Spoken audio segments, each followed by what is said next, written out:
Hello, David here, and the project for today is a front sight base on the M16A1. Welcome to part 2 of the M16A1 repair. Don't forget that my firearm videos are also posted on gunstreamer.com, and if you're watching this on Gunstreamer, my videos are on YouTube under davidgpo, as well as Gunstreamer, davidgpo. As you notice, the project's already done, so I don't have any assembly videos for you to watch. I decided to send it out and have it done. I didn't want to take the chance of ruining a $180 barrel, so I sent it to Gunsmith Tom to get the work done. Tom was the only person that was willing to take on the project. Most of the gunsmiths I contacted didn't want to install an existing sight base, and that's because the holes were pre-drilled. Take a look at this example here. The hole has to go through the sight and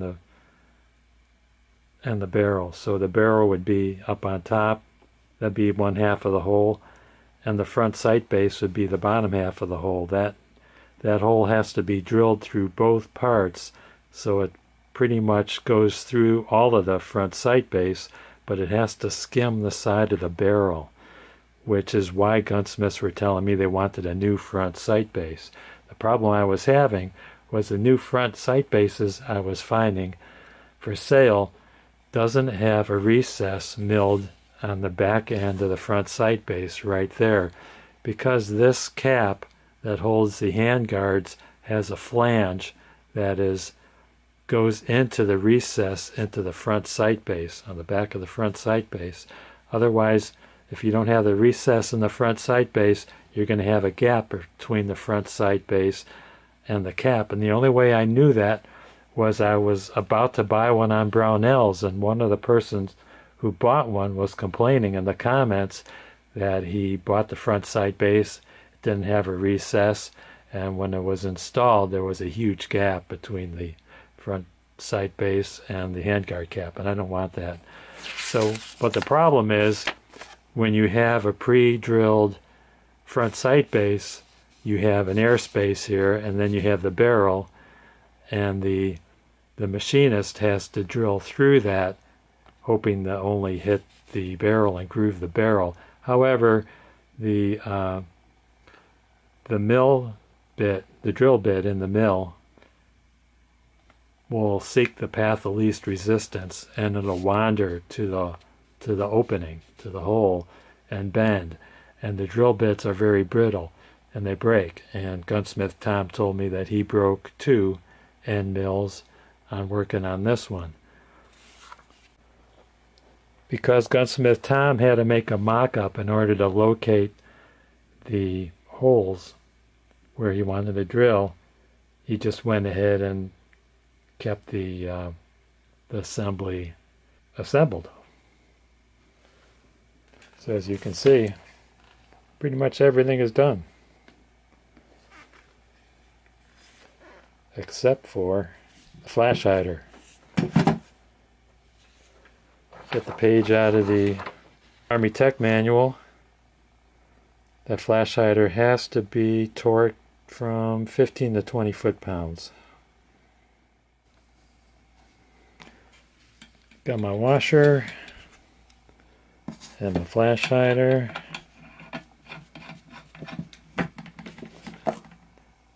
Got my mag pull tool.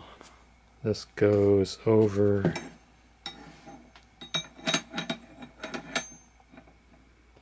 like that, but if you take a look at the distance between here that holds the nut and here where your torque wrench goes, about 7 inches there. That's going to affect the torque value. I got to look up and see what the real reading is going to be on my torque wrench. It has an imprint down there saying the flash hider is 30 foot-pounds. I'm going to hold the receiver down with my Magpul Bev block, not a sponsor. Just figured out what BEV means. BEV is the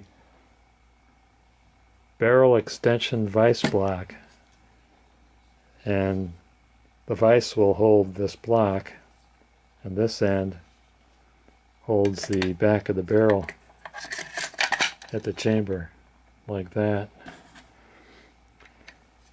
And I prefer this over a clamshell vise because a clamshell vise will put torsional stress on the receiver, and I don't want to torque the receiver. So I'd rather have the barrel clamped down at the rear of the barrel. So I'm going to set that up in my vise. Okay, I found an equation on the internet for the torque wrench adapter. I'm on norbar.com, norbar.com, and the extended length of the torque wrench applies more torque than you need, so you have to reduce it. So the formula is your actual torque will be M2 is the torque that you need. L1 is the normal length divided by L2, the extended length. So I made up the equation right here. I need 20 foot-pounds. The normal length of my torque wrench is 16 inches. When I add the Magpul wrench, that makes a 23-inch extended length. So 16 divided by 23 is 0.69565 times 20 means that I have to torque to an indicated 13.91 on the torque wrench. Or if I think I just take it to 14 pounds, that ought to give me a true 20-pound torque at the nut. Here's what my setup looks like.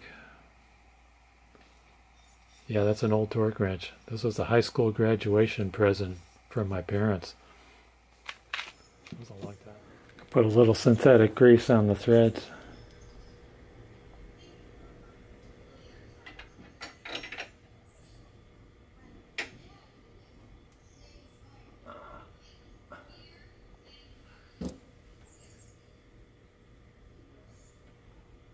Okay, going for 14 pounds. See where we're at there.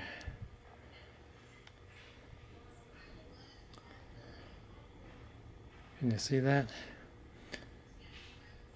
5, 10, 15. I'm at 15.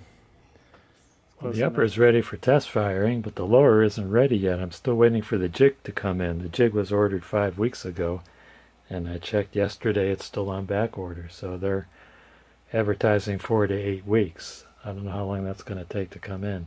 So what I could do is I could put the upper on my Bushmaster lower and test fire that. Faxon Barrels has a break-in procedure.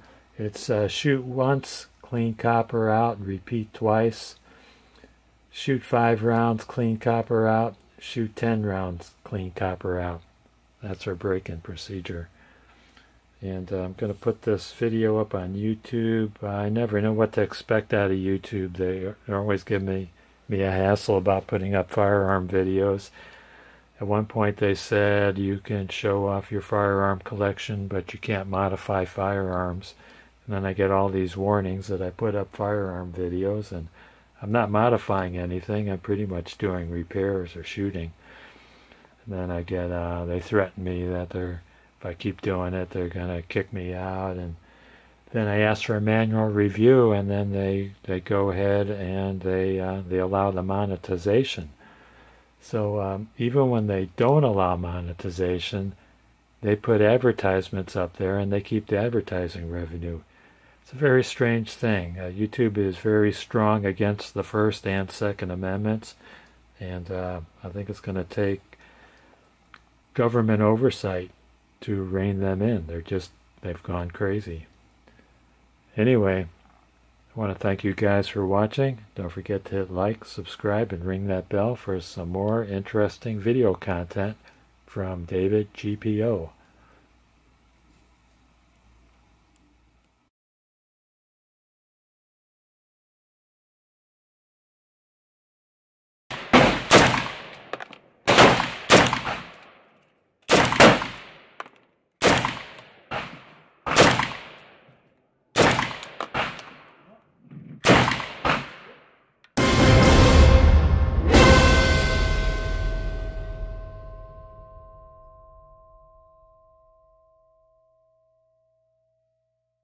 Gun owners of America. Gun owners of America. Gun owners of America. Gun owners of America. Gun owners of America.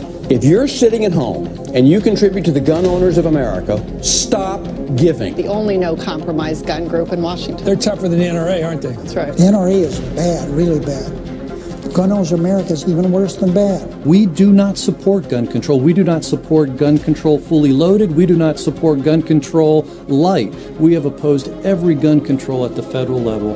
After days of silence following the Las Vegas attack, the NRA announced it was backing new regulations on bump stocks. Interestingly enough, while the NRA is saying maybe we should regulate, restrict these bump stocks, Eric Pratt says no.